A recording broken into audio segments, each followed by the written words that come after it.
you one and all welcome again to Mornings. Well, he is called Australia's Ghost Whisperer for a unique ability because he can speak to people who are perhaps in a coma, stroke victims, animals, even the deceased. He brings peace to a lot of people, grieving families. He's here this morning to answer some of your emails. We welcome psychic medium Anthony Grzelka. Good morning, Anthony. G'day, Kerri Anne. How are you? Terrific. Now, this is a unique ability. When did you first figure this out? Yeah, it is, and I'm glad you used the word ability because a lot of people use the word gift, and that's sort of restrictive to people like myself. And the one thing I've discovered since I was 5 is that everybody has the capacity to do this, whether they realise it or not. But yeah, five years old is when the earliest memories of me being able to do this. Of course, at 5 you don't realise that you can talk to dead people, but you thought everybody could do it, But that was the earliest memories I have, going back to 5. I used to see things. I used to see things around people, lights, colours. I used to see manifestations or shadows around people. And I used to have conversations in my mind, and it was as if the thoughts were being placed in my mind. They weren't mine, Very unusual thing, actually, for a 5-year-old, but, you'd be playing away and I would just get thoughts that would come to me that weren't mine. And it wasn't until much later, in my mid-teens, that I really realised that, hey, these thoughts are not for you, they're meant for other people, and that's how I really discovered it. So in your life and career, what has perhaps been one of the most memorable for you? I've had so many memorable occasions. I've had some spooky ones too, and I've had some really great ones. But I think probably one of the greatest things I've ever seen happen was with a soul talking reading, and that's the ability to talk to children and people who are in comas or people, kids with disabilities that can't communicate. Was watching a young girl who hadn't been able to speak to her parents in 20 years. She was deprived of oxygen as a child. And the following week, her mum and dad were celebrating a birthday, which was a day apart. And to watch her wish her parents happy birthday through me, you just can't imagine the relief on the parents' face that she was conscious, that they were getting through to her, that she didn't know what was going on. You were communicating with her. She's somebody who is in a coma, hasn't spoken for 20 years. How did she communicate that to you? She wasn't actually in a coma, but what she was a child that just couldn't communicate because she was mentally disabled for not having oxygen when she was born. It's a little bit like, Kerri Anne, it's when you are disconnected from your conscious mind, and a lot of these people are affected this way, their conscious mind doesn't interfere with the communication. So I get to that part of them that isn't affected by the physical side of them, the soul. And I have the ability to pass on information. So you can hear their thoughts. So if one was going to play the devil's advocate, yes, especially with people who are in coma, stroke victims, and they're autistic, you're dealing with people who can't refute what you're saying. You're also dealing with families that are very vulnerable. Absolutely. And anxious to grasp onto anything. Absolutely. So how do you... Well, one of the prerequisites I have in the work is that they must be able to validate what I'm saying. They won't talk about strange things. They'll talk about what their mum and dad gave them for breakfast that morning, the things they do during the week. For instance, every Tuesday they might go down to the swimming pool and they really enjoy that. So it's very specific information. It's not stuff that's general, and the parents will recognise it, and it's very specific to that child. Well, we have some emails, and also first online though, Stephanie joins us. A good morning to you, Stephanie. What question do you have for Anthony? Hi, Kerri Anne. I want to know if my mum is aware of my little baby Dane, who was born less than a month after she passed away last year. Stephanie, the first thing that comes to my mind almost immediately is I have 2 females coming into my vision here. One is definitely your mum and one is her mother. Now, this is quite significant, Stephanie, because she tells me that she lost her mother quite early in life and she was very young when she lost her mum. So she needs you to know that she's reconnected with her mother.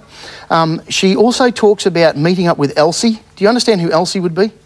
Yes, I do know Elsie. And there's also a connection here to the fact that she talks about another child being born. So your mum talks about acknowledging someone very close to her who's recently had another child. Do you understand that?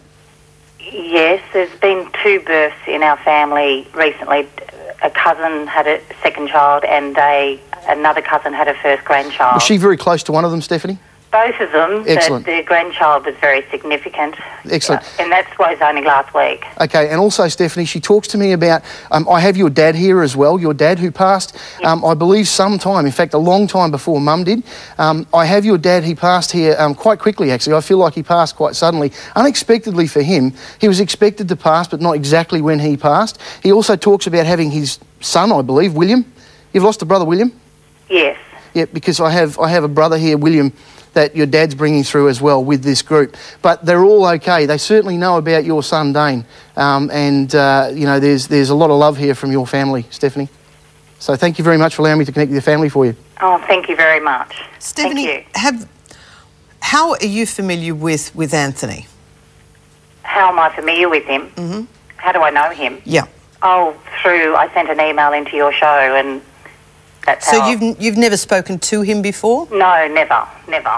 I don't know, Stephanie. No, I don't know him either. It's the first time I'm seeing him on telly now. Yeah, but, you know, there are people like James Van Prague. There are a lot of people who... Do you follow a lot of psychics and a lot of mediums, Stephanie? No. So this information to you connects with you and true and accurate? Well, especially that she's there with her mum, and her mum, my mum's mum passed away when mum was only 12, so it's really, really comforting to know that she's there with her mum. It's something that helps me, and I know it helps our family to know that she's there with her. It makes it easier to let her go, I guess. Well done. Well, thank you very much for emailing in, Stephanie. Terrific. I've got another couple of emails here. Yep. Also, some of your books you've kindly brought in to give away. I'll let everyone know how they can get those. This is from Doris, who in 2005 lost her husband, her best friend and best girlfriend then.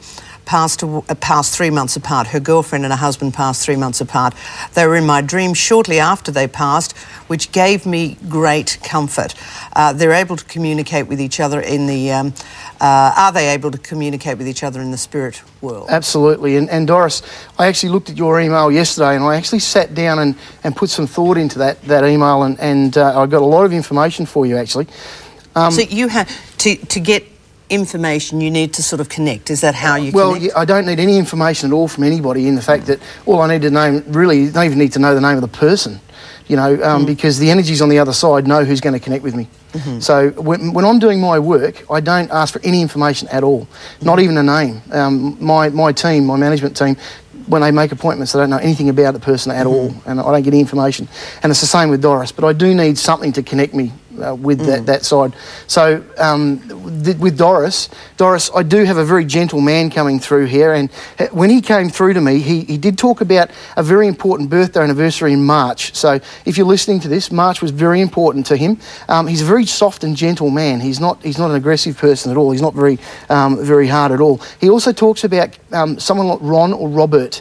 There's an RO name that he was very specific about that he wanted me to acknowledge for you.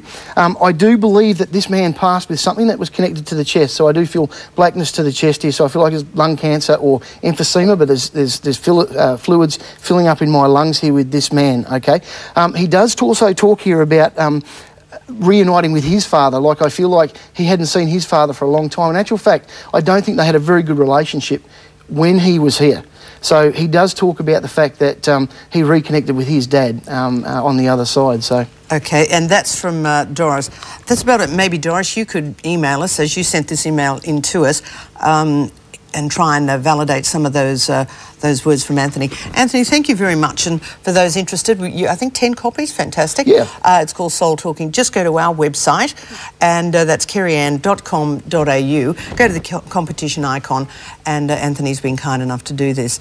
It's always fascinating, and I know it attracts so much attention, and we do appreciate your time. No, my pleasure, Kerri, and Kerri Anne, and I did speak to James Van Prague the other day, and he remembered you. I think you've done a couple of interviews with him. And, yes, we have. He's coming out in September, actually, so he said to say hello. Very, very nice, and thank you. My pleasure. Anthony Grzelka joining us this morning. Coming up on Mornings, we are heading to Queensland, a part of Queensland that's still...